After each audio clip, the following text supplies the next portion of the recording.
Hey now, you're listening to The Cycle, a podcast where we cycle through everything from sports to music to entertainment. Thank you for joining us, and as always, be sure to subscribe to us on YouTube, tune in on Apple Music and Spotify, and keep checking out our Twitter at @TheCyclePod_ for news on our latest content. With the NFL draft in our rearview mirror, we got a lot to talk about, but first, we got to introduce today's crew. Ben, say what's up. What's happening? Will, say good morning. Yo. Jared, what's hanging? How are y'all doing today? AJ, can you speak? What's up? Gentlemen, welcome. Let's start today's cycle. And I'd like to kick things off with busts. And if you've ever paid to see Ben Affleck's Batman, I think you know what a bust is. Ben, I'm going to start here with you. Who left the draft experience who's ultimately going to feel disappointed? Well, I think you got to start with picks 2, 3, and 19 here. These got to be the worst draft choices throughout the entire first round, man. I mean, just look at where they went to college. Ohio State, garbage. No one prepares them for the league. I don't think any of them will have a career other than Chase Young and Jeff Okudah. They're pretty good. But then again, don't even get me started on the pudge ball that was picked by the Baltimore Ravens in the second round. J.K. Nubbins, I think's his name. Something like that. Complete bust. Waste of a pick. So I'm actually with Ben on pick 19. I think that was a big-time reach.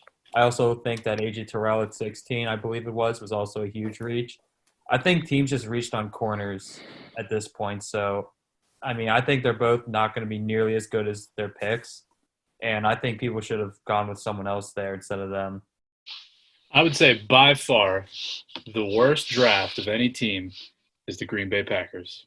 You picked the first 2 rounds. You picked a quarterback and a running back. Those are the two positions that you're set at. Why are you picking a quarterback and a running back? It just doesn't make sense to me. I like it. They're thinking in the long term, man. You have Jordan Love learning underneath Aaron Rodgers for the next couple years. I mean, you've had big-time quarterbacks, including Tom Brady, this past offseason that have gone to different teams on big deals. I mean, if they can't pay him in the future and they think Jordan Love can be their guy, I don't doubt him. I think you get 5 years out of Aaron Rodgers, so I really think having a guy sit on the bench for 5 years is a waste of a pick, personally. I'm actually with Will here. I do hate how they didn't pick a receiver. Like, I'm sure Aaron Rodgers is really pissed about that, along with the fact that they picked a quarterback. But if we've seen anything, Aaron Rodgers had some troubles with the Packers recently, and I think there's a good chance he could leave at some point or retire out of the blue. We don't know. And, I mean, this is what they did with Brett Favre and Aaron Rodgers. Had Rodgers sit for 3 years and come in to be the starter immediately after he left. So, I mean, I think it could work out really well because Jordan Love, although he's raw and had a really bad year last year, super talented guy. I mean, they would develop Rodgers. I think they have a chance of developing him too into a pretty solid quarterback.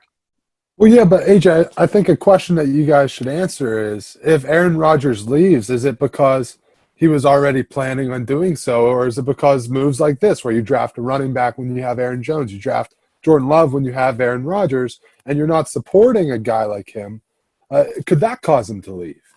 That's a good point, Jeff. I mean, he's always had problems that he's been describing with the Packers recently. I mean, he doesn't even talk to his own family either, but let's just say, like, I would understandably be upset if he has never really had a first-round receiver drafted for him. And I think I saw a stat today. He's only thrown 1 touchdown to a first-round pick, and it is Mercedes Lewis last year. So, I mean, I could clearly see why he's upset about that. That's a good point in saying that he might be upset about that and leave in the future to play for another team, like maybe the Saints after Drew Brees retires. I just think it shows that the Green Bay Packers, even as good as Aaron Rodgers is, might be looking to move on from him because they did absolutely nothing to help him out. And this could be a way of trying to drive him out of Green Bay with many of the past years with him not getting along with coaches and him supposedly having this say attitude problem up there. So it could be one of those situations. See, I personally don't agree with that line of thinking because you went 13-3 and made the NFC Championship last year.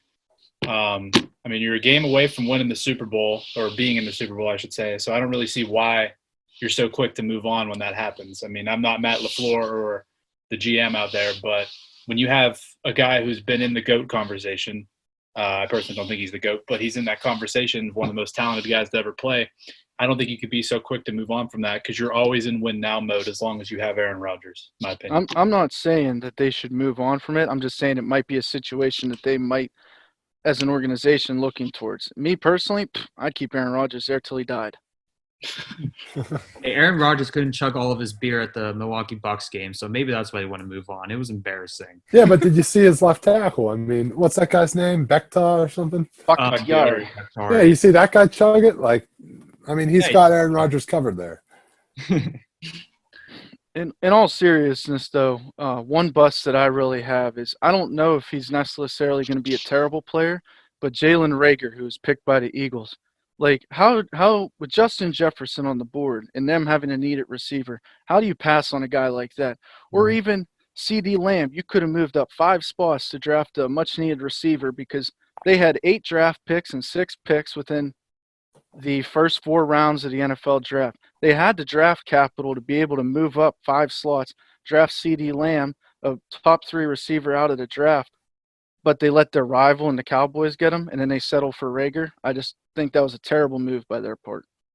How about their pick of Jalen Hurts, though? I mean, Yeah, they think he's the next Taysom Hill. I We'll do see. understand to a small extent because Carson Wentz hasn't really been able to stay healthy for the playoffs. So it makes some sense of why maybe they looked to do that and saw it's like the best pick available. But I mean, Carson Wentz is really talented. He's still young. I think they just should have looked elsewhere and not picked Hurts there. I think that's also a very bad pick. I think it was just too early for them to look into a quarterback, especially with Wentz just starting his 4-year, $128 million extension this season. Mhm. I'm going to play devil's advocate here, and I would say that I can kind of see their line of thinking because a few years ago when they won the Super Bowl, granted they had probably the most talented roster in the league that season, but they also won with a backup quarterback. And Carson Wentz has been hurt several times in his career so far. So I could see their line of thinking. It's almost like a Teddy Bridgewater situation where you get a guy that you think could win you a couple games when your starter's out. And I think that would set them up for a situation to be successful. Personally, I don't agree with the Eagles fans disliking Jalen Hurts simply because he got drafted. Like, it's not his fault that he got picked there. Yes, it is. Yeah, I'm with Nug on that too. They shouldn't go at players just because of that. Yeah, and I think the question is, Nick Foles, yeah, he was a backup quarterback, but he was also a previous starter in the league, threw 28 touchdowns to like 2 interceptions one year. What are reasonable expectations for Jalen Hurts? I mean, he was an experienced guy. He did really well in college, especially when he moved to Oklahoma. He had a pretty good year. So I think he could be a pretty good quarterback given the right training. I think I'll be honest. I don't know what their plan is with Carson Wentz. I mean, they've touted him before as the face of the franchise, but I don't know what they're going to do with Jalen Hurts, to be honest. If they're trying to move on from him, if they're trying to just draft a lifelong backup, which I don't know why you're doing that as early as they picked him. But, yeah, I'm not sure of their direction with that pick. if you're a Philly fan, your expectations for Jalen Hurts should be to not throw a single ball all season. You want Carson Wentz to play all 16 games and remain healthy for them throughout the playoffs if they are lucky enough to get there. Maybe he get a couple receptions, a couple carries, but from a quarterback standpoint, I wouldn't want him to throw the ball. I really think he could be similar to what Taysom Hill is for New Orleans. They're very similar in size. Hill's 6'2", 221. Hurts is 6'1", 230. They ran similar times in the 40. If they want to try that, maybe. I mean, they saw how successful Sean Payton has been with Taysom, and that's a guy that is a good athlete. You could get him on the field. But I don't know if a gadget player is what you should be taking in round 2. You about to play Jalen Hurts at special teams. Put him on the kickoff team, yeah? Hey, man, Jalen Hurts would do anything for his team, man. He stayed at Alabama and was a great teammate, so who knows? Well, I don't know if you do anything. I think that Fire Festival brings into the question of would you really do anything to keep your job? But that's probably not something Jalen Hurts will be willing to do. Guys, let's just get some other names out here who you think are just going to be busts that are going to fail in the NFL. Will? I think an easy pick would definitely be AJ Terrell. I mean, we mentioned him last podcast. there were a couple of performances throughout the year where he just got absolutely torched, and I could definitely see the same thing happening with him on the Falcons. I think an example here, and maybe an unpopular opinion, the Raiders taking Henry Ruggs at number 12. The guy is extremely talented, but we've seen this not work out well for the Raiders in the past. Evidence, I think, was in like 07 or 08 when they picked Darius Hayward-Bay, who was the fastest player in the draft, big play receiver. And they drafted based on speed, and he didn't pan out very well for them. Do I think Ruggs will be a bust? No, but there is always a possibility. You can't just risk just because somebody's fast, in my opinion. Yeah, I'm with Nug on that as well. I think there's no way he should have been the first receiver taken. That's just another Gruden move, just not caring what the board is like and just taking the guy he likes. And that's a typical Raiders move as well, just picking based on speed, as we saw they do in the past. But I just think it wasn't a good move for them. I think both their first-round picks were pretty bad. I think they were both reaches, especially with Judy and Lamb available at 12. I mean, I just don't agree with that pick at all. Okay, then, guys, everyone that says Henry Ruggs is going to be successful, especially in the AFC West, is going to say, look at Tyreek Hill. So what's going to be the difference between those two, especially you guys that are saying Henry Ruggs isn't going to be as great? What makes the difference between having great speed and being a great player? Tyreek Hill has Pat Mahomes. Yeah, that's about it right there. I mean, Tyreek Hill also is his acceleration and burst out of breaks is some of the best that I've ever seen as well. Like, it's not just his straight line speed; it's his ability to just stop and go another direction just at a snap of fingers. Like, it's incredible to watch just how quick he can just go from stopping to full speed again. It's impossible to guard him. And while Darren Waller is good, I don't think he's anywhere near Travis Kelce's production. So, oh, hell no. I mean, whenever you have him on the field opening up the intermediate routes, I mean, you're going to be able to go deep all the time, wherever you have to double either one of the two. Mm-hmm. Yeah, Travis Kelce's not only a great tight end who could block and go out and catch, but he's also a great bachelor. He had his own TV show, got tons of girls. I mean, you cannot go wrong with that, man. He's like AJ Morrow. Gets all the Hey, easy on Darren Waller. Darren Waller's going to – Darren Waller will have – Darren Waller will have better production than Tony Gonzalez this season, mark my words. Whoa. Yeah, he had a 1,000-yard season last year. You have some other facts to back that up, Ben? Nah, just the fact that Tony Gonzalez isn't going to play. Nice. Oh, my God. Pretty clever. That's like when someone says – there. Yeah, it's like when someone says, I can predict the score of the game before it even starts, and it's always 0-0. Guys, let's move on to some impact players here. Who really excels in the NFL? Well, Chase Young is an obvious pick, obviously. He was just best all-around prospect in the draft. He's in a good place with a great D-line. I really think he's going to be a great pick for them. I think he's going to be really successful and get a lot of sacks from. And I'm really excited to see what they do with all those good D-linemen in Washington. I think a big play or a big pickup is the Colts getting Michael Pittman Jr. in round 2. The guy is a unit. He is 6'4", 220. And we know from the past that Phil Rivers really likes his big play receivers. Vincent Jackson, when he was first coming up in the glory years of the Chargers. And recently it's been Mike Williams filling that role. I think Michael Pittman will be a big impact player as a rookie. Going to my boy, Clyde Edwards-Helaire, baby. I mean, you've seen this offense without a decent stalwart running back. Now you have a guy that can run every route in the book out of the backfield, guy that can play the slot on the backside and run option routes all day. I'd love to see it. I mean, they need a little bit of help on defense still, but I think that pick that just completed their offense. Ben, what say you? My biggest one here, we got the last pick in the 4th round. The Dallas Cowboys added Tyler Biadasz, the center guard from Wisconsin. I think he steps in and probably starts immediately on that team with the retirement of Travis Frederick. And Travis Frederick was a beast, probably a top 5 center when he was active during play. but Tyler Biadasz will step in, and I think he can be a franchise center for that team, and they might not lose a beat adding him. AJ. Yeah, along with Young, I mean, there were some good second-round picks. A lot of good receivers were taken to second round, like KJ Hamler, T. Higgins, and as well as Nug said, Michael Pittman. I think all those guys are going to work out. It was a really deep class for them. And also, I really love the pick from the Cowboys, the DN out of Utah. I think he's going to be a really good player for them, and I'm shocked he fell that far. So I think that he's going to be a really good grab for them, especially with their weak spot at DN. Yeah, and just go ahead. Sorry, AJ, can I ask you a question? What? Where'd KJ Hamler go to school? Penn State, baby. Yeah, that means he won't do anything in the NFL. Ooh, that man is electric.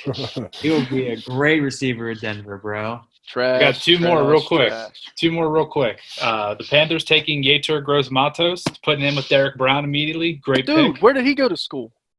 PSU, baby. We're keeping it up. Probably Only good pick. shit Only- university.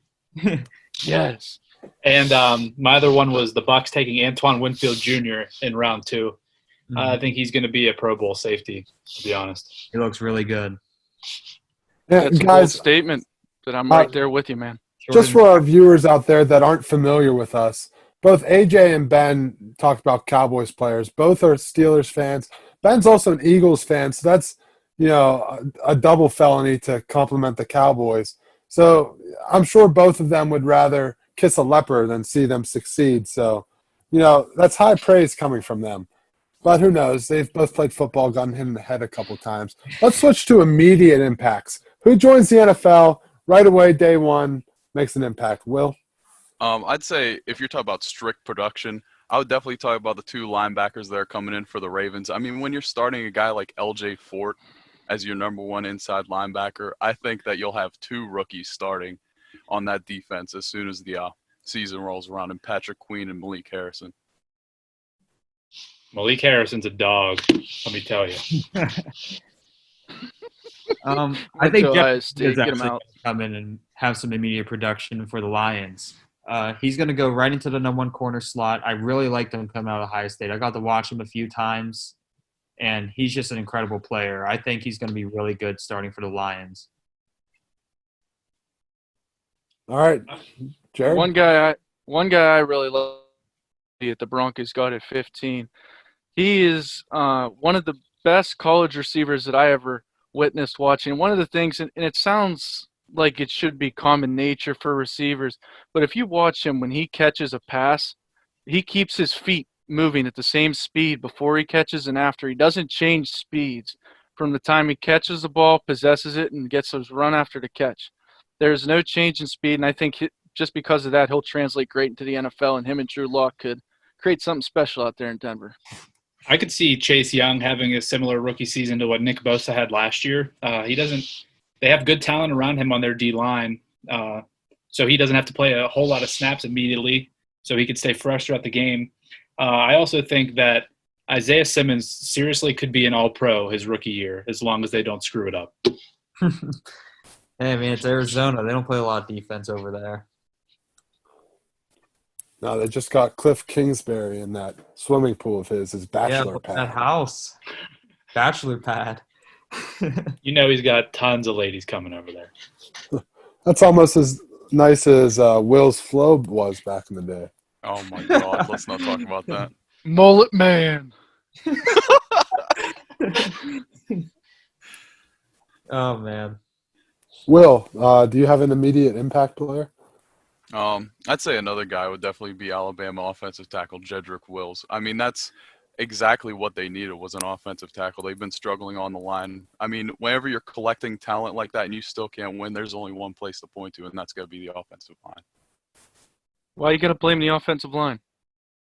That's where it all goes down to. You know about that, brother. Hey, don't ever blame the Hogs, man. They try their best and they get no glory. Don't you ever blame the Exactly. Hogs. The Hawks. I mean, one pick I was really surprised by was the fact that Tristan Wirfs was only the 4th offensive tackle taken. And I think he's going to be a great pick for the Buccaneers, which, I mean, it's obvious he's going to make an immediate impact on that line. unfortunately, I just don't understand how he fell as the fourth offensive tackle taken, especially with Andrew Thomas, who I thought was going to be the fourth offensive tackle taken, was actually the first, the Giants. That was a really surprising pick to me. I think all four are going to be good, but, I mean, we'll see how it works out for them. One more dark horse pick in the third round. I'm going to say Devin Duvernay is going to lead the Ravens in receptions this year. Really? Wow. Over Hollywood Brown. I think so. I think Brown's more of a deep ball receiver. He'll probably end up with more yards, but I think Duvernay is the perfect underneath target because Lamar can't really throw past his face mask. So, Hey, man. He's got Mark Andrews, though. Yeah, he's got a second-round bust, too. All right, well, guys, let's segue into some players that you think, yeah, they can be good, but where they were taken, it was certainly a reach. Not necessarily a bust, just a reach. Ruggs is the perfect example of that for me. We already went over him a lot. I think he's exactly what that is. I think you definitely go with the quarterbacks here. I mean, I think that they're talented, but I don't know if all three of them are going to be top 6 talent quarterbacks between Tua and Justin Herbert especially. Those are more like middle first round talents to me, especially Justin Herbert. If it was me, he'd probably fall to the end of the first round, maybe even the second round. But, I mean. All right. Going to finish that sentence there? Nah, I'm good. That's when the CTE just kicks in like that. Yep. Yeah, I ain't got any of that. I don't know about that, Benjamin. I think aside from the obvious being Jalen Hurts being a little bit of a reach, I would also say that someone like Cole Kmet might have been a little bit of a reach. I think tight ends don't really need to go that high unless they're going to be game breakers immediately, and I don't know if that's him. Yeah, and the Bears have what, 10 tight ends? Tight ends, yeah. I think that was just a weird pick for them. They already signed 2 tight ends of free agency. They just released Trey Burton though, but still, I just think that's just I don't really see the fit there for them. And I think Mitch Trubisky or Nick Foles, either one of them, whoever has the privilege of being a terrible quarterback for them, it's just the offense is going to be sputtering. So we'll see. Hey, they came out the very first play of the season last year to commemorate 100 years of the NFL in the wing tee. So looks like they're just got a base out of that now. I mean, I wouldn't blame him. Figures you'd say that. He couldn't hit the side of a barn, Mitch Trubisky, Brand. How big's the barn? It's Big Ben. That's good. Big Barn Ben. Farm That boy. alliteration skills probably got you a pretty high score in English, huh, AJ? That's right, Jiffy Jeff. Hey, you just got to remember, no matter how well schools like Navy and Georgia Tech do, the double wing doesn't work. Doesn't work.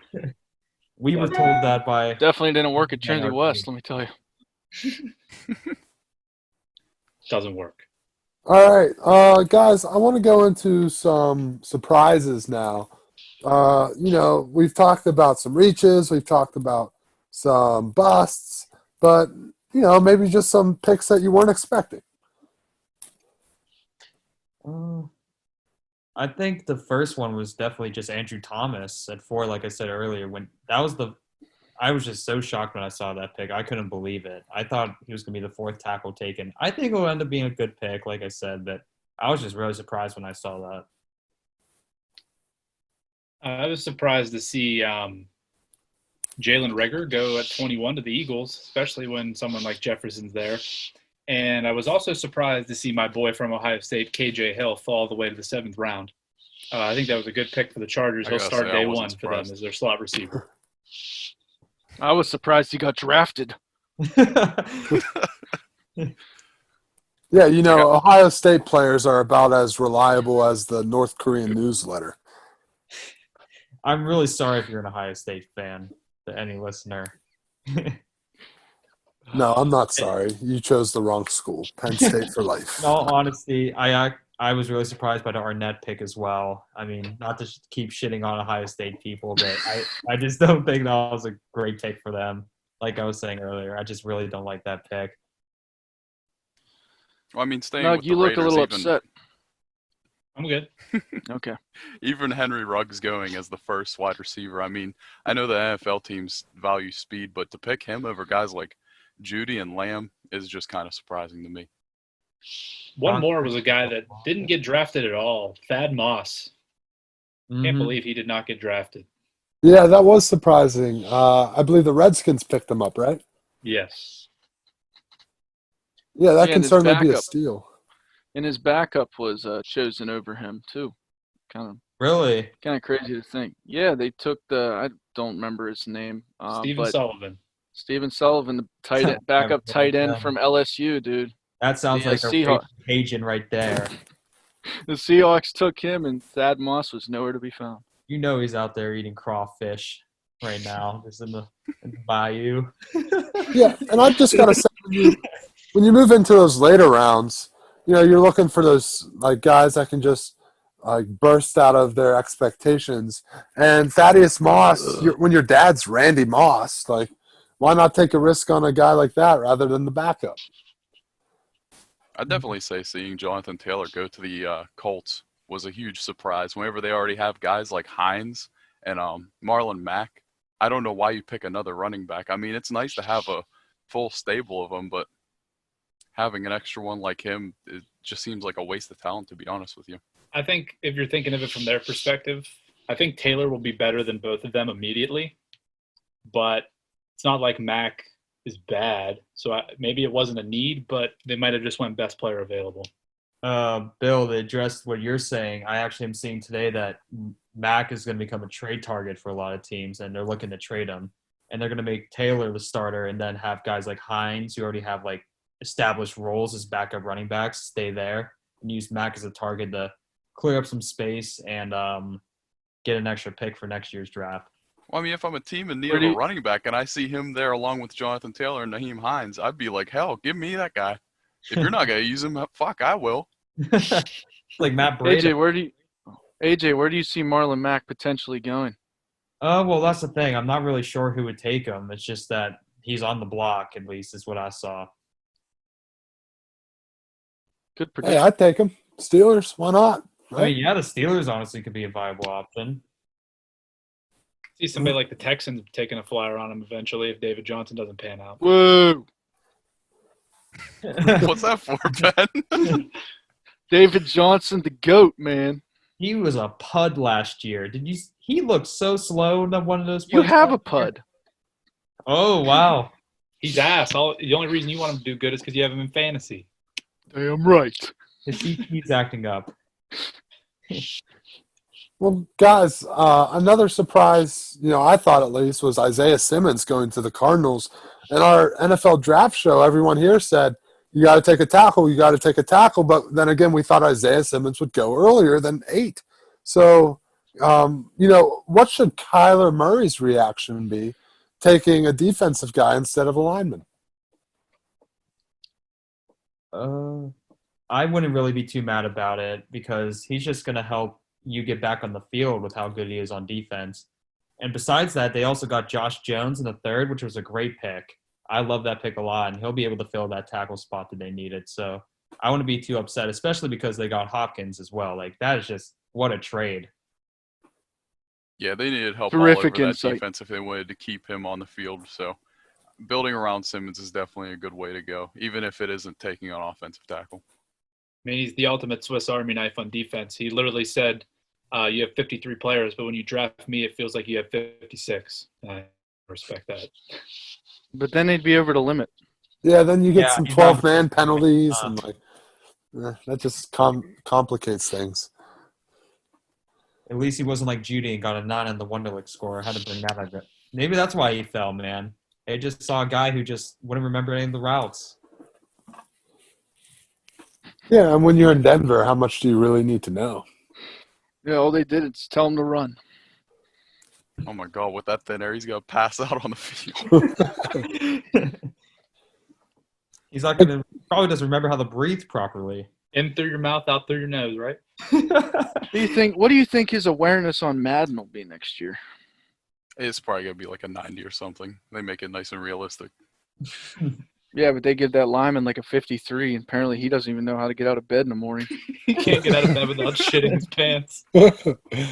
Gary G probably aware that he's just very stupid, so maybe that's why his awareness is so high. Hey, he was aware enough to make sure his – no, wait. Was that CeeDee Lamb that made sure his girlfriend didn't get Yes, it was CeeDee Lamb. I can't believe you haven't mentioned that. CeeDee Lamb took his girl. The girl tried to take his phone. He said, "Hell no, give me that shit back." You know how many girls probably texted him when he got drafted? I don't blame the man at all. That's your He had phone. his booty calls You lined want up. to see anything? Yeah, I think that's another surprise. CeeDee Lamb fell all the way to the Cowboys. Jerry Jones is probably licking his chops down there in Dallas. Yeah, pair somebody up with Cooper like that. I mean, I'd be all for it if I was him. Mm-hmm. I think Lamb's going to end up being the best receiver in the class. Solid choice. They're looking offense over there now. Yeah, so Still going to win 8 games. Yeah, that's a good point, Ben. Huh? That's a good just another. Sorry, guys, go ahead. No, I was just congratulating Ben on his great point because they're incredibly mediocre. I appreciate that, AJ. That means a lot. Yeah, this is the kind of podcast we are. Oh my God, that's enough of the dick sucking competition. Hey, hold up, partner. If you want to join in, you don't. Hey, whoa. Dude, Oh we got a dude with a forearm in his pants in here. Oh, jeez. Have you seen that thing, man? Massive. You've seen it? Whoa, I didn't go there, did I? This is where you get your NFL draft stuff right here, gentlemen. We don't call him Forearm Bill for nothing. The best part of all this is going to be when one of our parents listens in. You know, my dad's going to be checking his emails. He's going to find out that another Nigerian prince needs his help. He's going to pay him off, and then he's going to see, oh, what's this Cycle podcast? Like, oh, who's Forearm Bill? Are you sure he'll know how to work it? Oh, definitely not. He'll need my help. All right. Okay, guys, let's talk about some QBs. 4 went in round 1. Obviously, some more afterwards. Some guys are expected to be backups. Some guys are expected to take the starting role. Let's talk about Joe Burrow at first. Entering a pretty tough division defensively, what do you guys think he can do?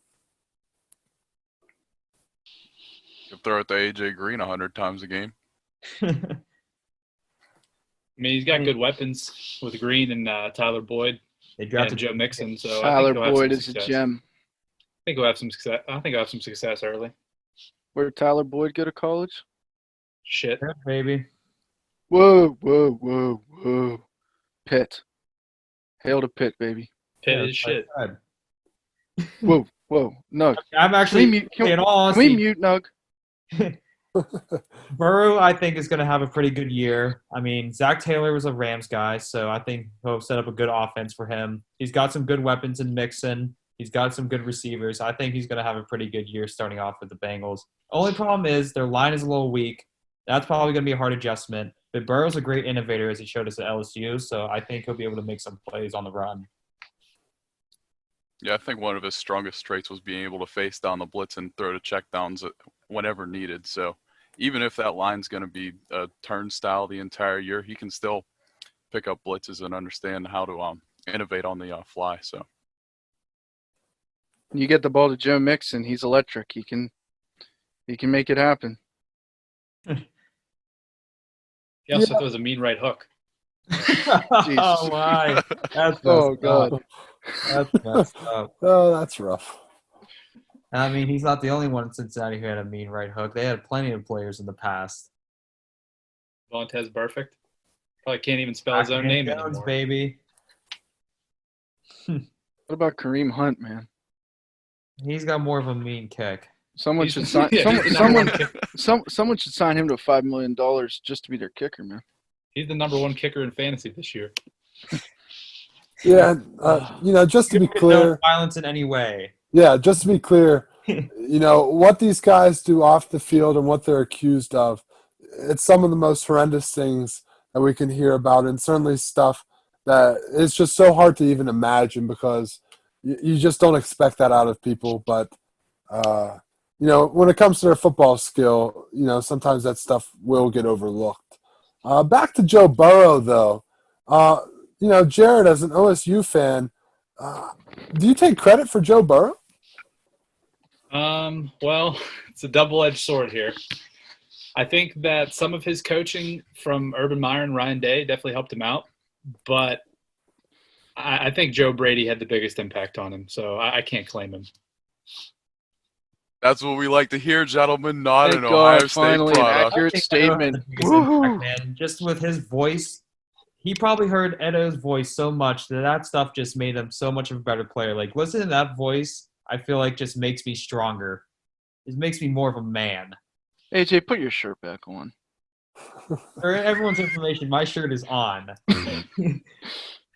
We're not that kind of podcast here. Oh, Why not? Why not? Why can't we be naked?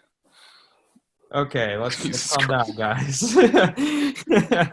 Yeah, back to the Joe Burrow thing. I hate it when Ohio State people like to take credit for Joe Burrow. It's like you're dating Kelly Warblock, that girl from the Baywatch, or any supermodel, and you dump her and you go with Kathy Griffin. And you're like, hey, I used to have a supermodel. But, yeah, you let her go. So, Well, still, claiming him or not, I will say that having 2 of the top 3 come from your school is very impressive. So I'll give you that. yeah, it's good recruiting, but you didn't capitalize on it. Yeah, the scheme there, it's pretty easy. Pretty much just man up everybody and just let your 5 stars play. All right, let's switch to the next quarterback, Tua Tagovailoa. Ben, What about him? you think he stays healthy? Potentially. I mean, you could never know. I mean, he's had injury concerns in his past, but Well, that's a hot take, potentially. thanks. Thanks, Jiffy. I mean, I think he could end up being the most talented quarterback in the class from some of the stuff we saw at Ohio State. I mean, Alabama, my bad. We're just talking about Ohio State too much here. But anyways, I think Tua can definitely be a great quarterback. It's just obviously health is a major concern. And it's even more concerning considering Miami still needs to build up their line. They made some good picks on the line with Robert Hunt and some other guys. It's just seeing if, and Austin Jackson as well, I believe. But they're still going to be rookies. They still need to develop. And I don't know if you're going to want to play him right away, especially coming off his injury and playing with a line that needs to develop. All right, guys. Go Go ahead, Jeff. Sorry. No, Will, go ahead. I will say picking 3 offensive linemen within your first 5 picks is definitely a good sign that they're trying to build around him. Mm-hmm. I think it's all just going to be based on how good of a connection he develops with Devontae Parker. It's a very talented receiver they have, and they also have Mike Gesicki.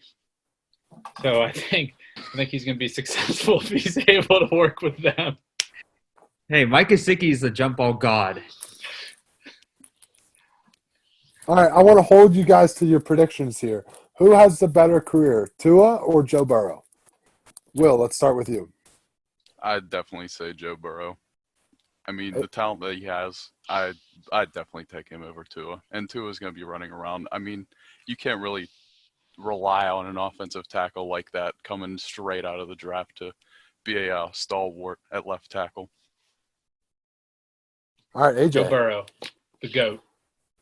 Well, I'm going to go against everybody. I think Tua's going to have the better career. I see Tua.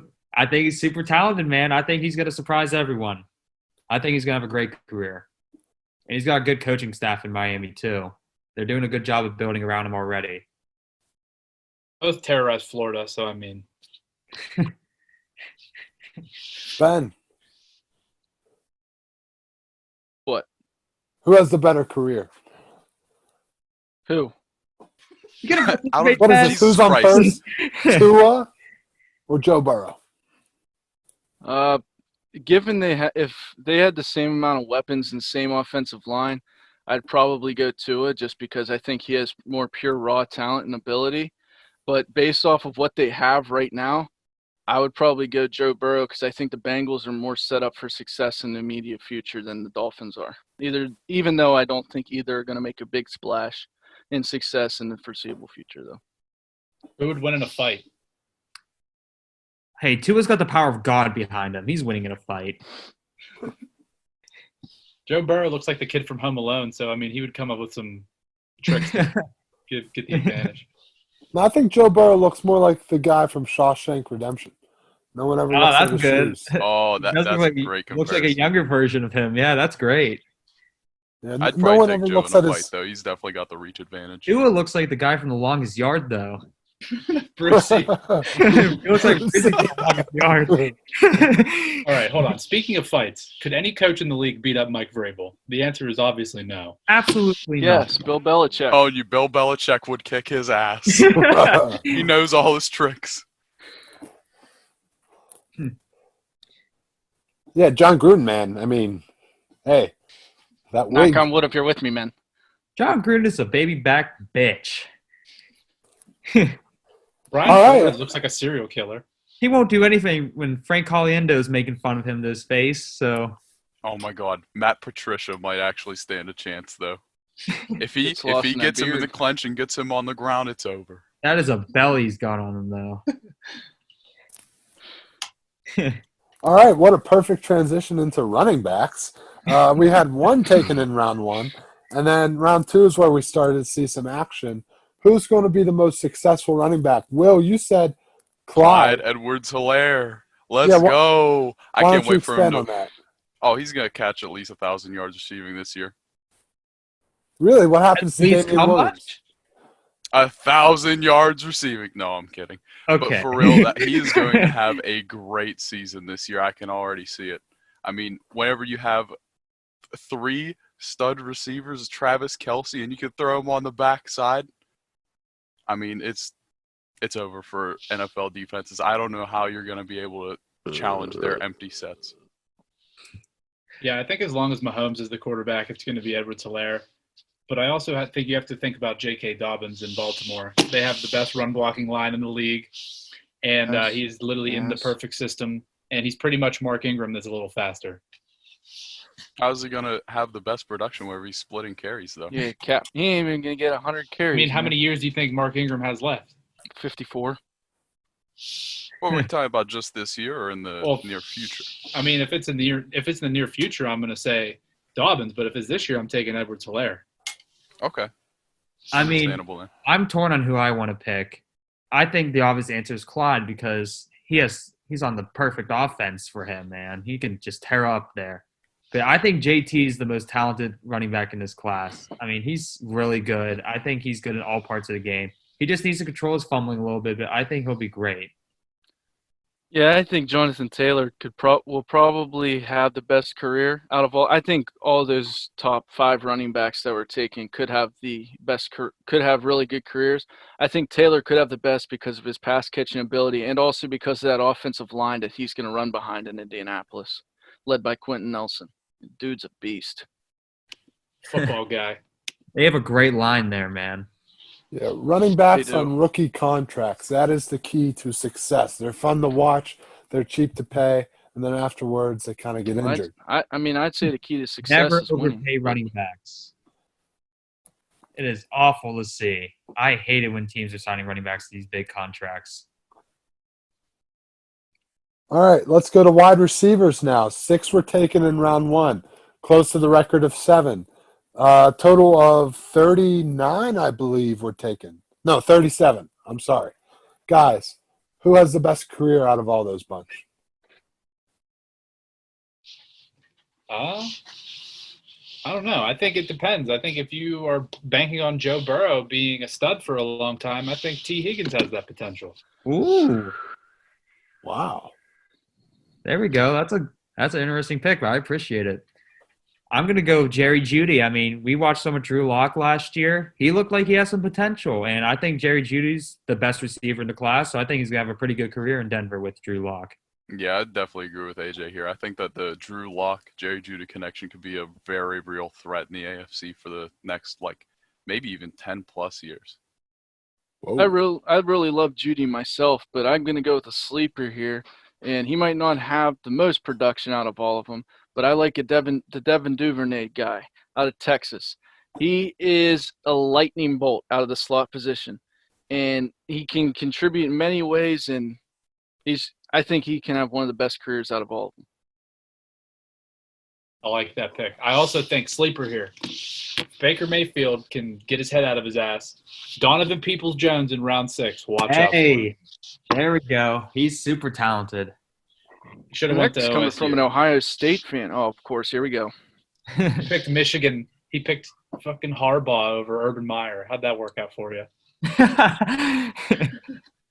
I will say, though, I think CeeDee Lamb, he might have a 1,000-yard season, first season with Dallas. Even though he's got a lot of talent around him, both Cooper and – hey, help me out. What's the other good receiver's name on Gallup. Gallup, boy. That's it, yep. Gallup and Cooper both had over 1,000 yards last year. Dak had almost 5,000 yards passing. I think CeeDee's going to end up having a 1,000-yard season next year. Hey, don't forget about that woman eater down there either. Hey, Zeke, he's an eater, man. I mean, he's going to have a good season too. I can't forget about him, but he's an eater. Yeah, feasting up on tackles for loss. Well, guys, I Ohio think State product. an interesting question here is because the Cowboys were able to get CeeDee Lamb, if they knew they could get him, would they still pay Amari all that money? I think they still have to be honest. He's a great receiver. He seems like he has a lot of chemistry with Dak, and Dak had his best season yet with him. Like, Dak just looks like a great player with them, man. Adding Lamb, obviously, that is great, but I still think they would have paid him, and I actually do think they're going to have a great season next year. I think regardless of who they could have gotten there, they had to pay him, not just because of keeping him for their own team's sake, but a team that could have signed him if they let him go was Philly.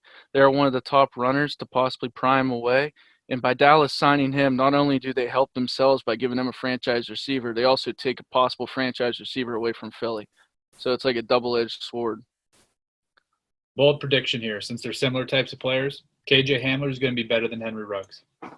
That is what I like to hear. And honestly, I might agree. KJ Hamler showed a lot of talent at Penn State, made a lot of good plays. I think Henry Ruggs, I just see a lot of straight line speed. I see KJ Hamler making some electric plays when he gets the ball in his hands, just creating room, creating space, running good routes. I think he'll be a great receiver in Denver along with Jerry Jeudy. I see KJ Hamler and I see too much Penn State. Well, I think it's also worth noting that Henry Ruggs has a lot more expectations on him than KJ Hamler. Henry Ruggs is going to expect it to be probably the main guy by a lot of people in year 1, year 2. KJ Hamler gets to go in there, develop, and it's the same thing for the other Penn State guy, Yetur. He gets to go in there. He's not the main edge rusher that some people thought he'd be late round 1. He gets to be on the same line with Brian Burns and Derek Brown. And, that sometimes can add up to a lot of success when you get a little bit of pressure taken off you and you can really just focus on your craft.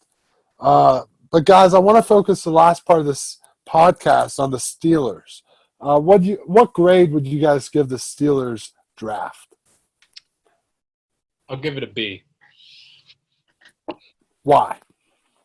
I think Claypool has the potential to be a great receiver. I don't know if that was necessarily what we needed in round 2, but if he ends up playing up to his potential, I think it could end up being a great pick. Juju struggled last year. I mean, I know we didn't have Ben, but we didn't have much help really from the tight ends or anything. So I think with Ben back and being able to move Juju inside where he's able to thrive the most, I think a 3-man core of Juju, Claypool, and Johnson with James Washington off the bench could be really successful for us. I would give us a B-, the Steelers, that is. But if you consider Minka as part of their draft class because of them giving up the first-round pick, I'd probably give it like a B+. But for the draft's sake, don't involve Minka. I'd give them a B-. And the reason for this is they only had one pick in the top 100, so they didn't have much to work with. And the top 4 guys that they got in their draft, none of them might start from day 1 per se, but all 4 of them are going to have some form of impact on the season this year and can send that team in even a better direction than what they're going. Yeah, I'm going to stick with the B range for the grade. I think we did a good job with who we picked. It's just a matter of did we fill the needs we needed to. Not sure we really filled the most important needs, but I think that some of our picks are really good. Chase Claypool, super talented guy. I think we're great at picking receivers, so I think that pick's going to really work out. Some other guys are Alex Highsmith, I believe his name was the edge rusher picked.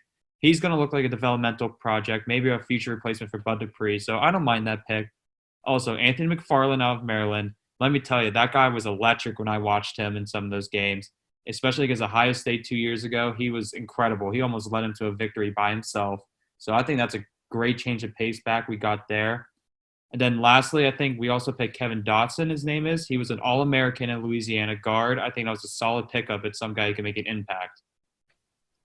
If I had to give a grade for our draft class, I'd probably give it a B plus or even an A minus. I mean, without having a first round draft pick and having the haul that we did, I'd definitely say that it could be in the A minus range.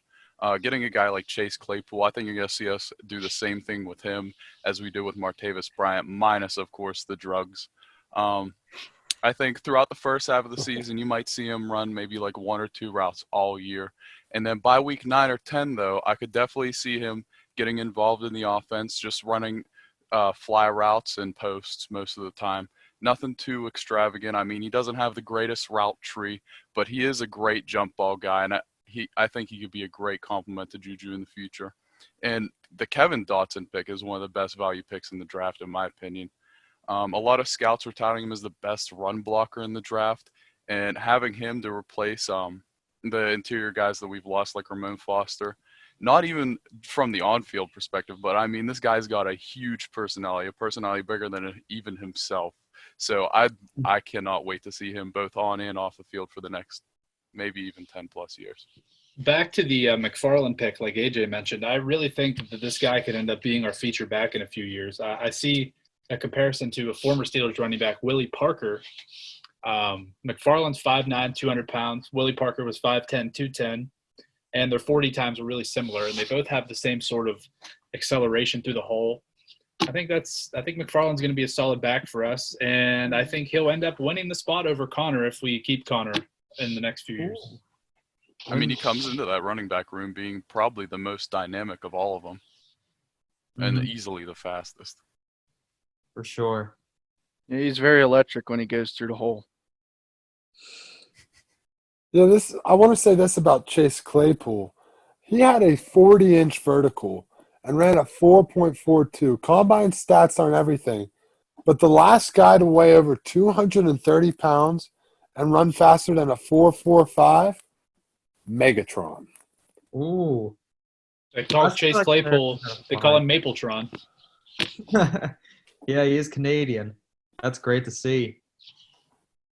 So, guys, let's just stick in our own division. If you guys are saying, A minus to B minus range for us, how do our division rivals compare? Oh, I think the Ravens had a great draft. They pretty much took the Steelers draft board and they said everyone that they like, we'll pick them. Yeah, the Ravens killed it. The Ravens had a great draft. Cleveland went with the boomer bust strategy. I respect it. They're just stocking up on talent. They have a lot of talent on their team. Like Delpit could end up being a Pro Bowl caliber safety. I mean, if he stays healthy. Yeah, it was the same with Greedy Williams, though. That's the only question I have. Another LSU guy. He was supposed to be a great value pick in the second round last year because of his talent. And, I mean, he didn't really make a great impact. He actually kind of, from what I've seen, had a poor year. I mean, he was only a rookie, so he's got a lot of time. But, I mean, we'll see. A lot of the Browns' picks over the past few years seem like they've been boom or bust, and I don't know if it'll work out. They need a good coaching staff over there, and they just replaced their other one, so we'll see.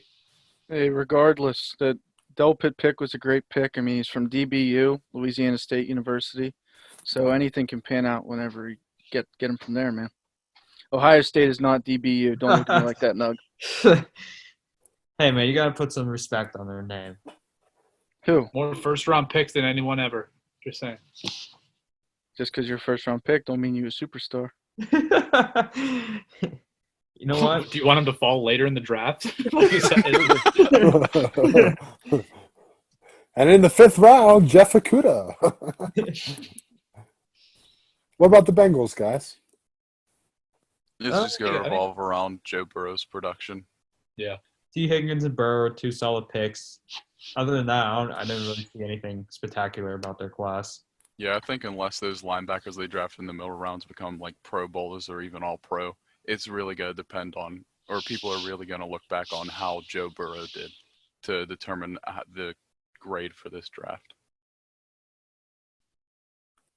All right. So when it comes to the Steelers, what else do you guys think we need to do going into the season now that you know what pieces that we drafted? I think just make everybody feel comfortable. Like get Claypool into a role where he doesn't have to do too much as a rookie. Work with Highsmith. Get him in the room with T.J. Watt as much as possible, and give McFarland a shot. Like, don't just put him on the bench because he's a rookie. I mean, if he's the best one there, play him. Yeah, find some invincibility serum for Ben. Because if Ben goes down, I mean, I'm sure that we did not prepare this offseason like we did the past two for Mason Rudolph to be coming in. So if we want a real shot at going to the playoffs and even contending for the Super Bowl, Ben has to be healthy once again. From a transactional standpoint, I think we need to lock Hilton and Filer up to make sure that we have them for the foreseeable future. But more than anything, we need to make sure we give T.J. Watt that extension, because I don't want to go into next off season with giving him a franchise tag. We need to get him locked up so we have him on our team for a long time. Yeah, it'll be interesting to see. I think we have enough pieces to be successful, and I think the Steelers have proven historically that we can, produce guys, get the most out of someone. We don't have to have a top 5 pick to get a top 5 player at a position. Guys, as we're about to close this draft, I just want to get everyone's take. Who do you think had the best draft in the entire league? I'm going to have to go with either the Ravens or Vikings. I think both of them had great drafts. They had a lot of good picks. It was both quantity and quality for them. I think they both had really great drafts and filled a lot of needs. Especially scared to see the Ravens do that in our division. They're already a solid team. They filled a lot of important places they need to fill. I'm going with Baltimore. Yeah, I think as scary as it is, it's probably the Baltimore Ravens. They filled all the needs that they needed to, and with the picks that they had, they picked some great talent. Outside of Baltimore, I do believe they also had the best class, but I'd go with the Dallas Cowboys with getting Lamb at 17 and then getting Biadish late in the 4th round, who could be a potential starter for day one for them. They had a great draft. All right, and guys, we began this show on the negative, the busts. Let's end it on the negative. Who sucks? What team really messed us up? Green Bay. I have to agree. I think it's Green Bay. I don't think they filled any important need really, and all their picks were reaches.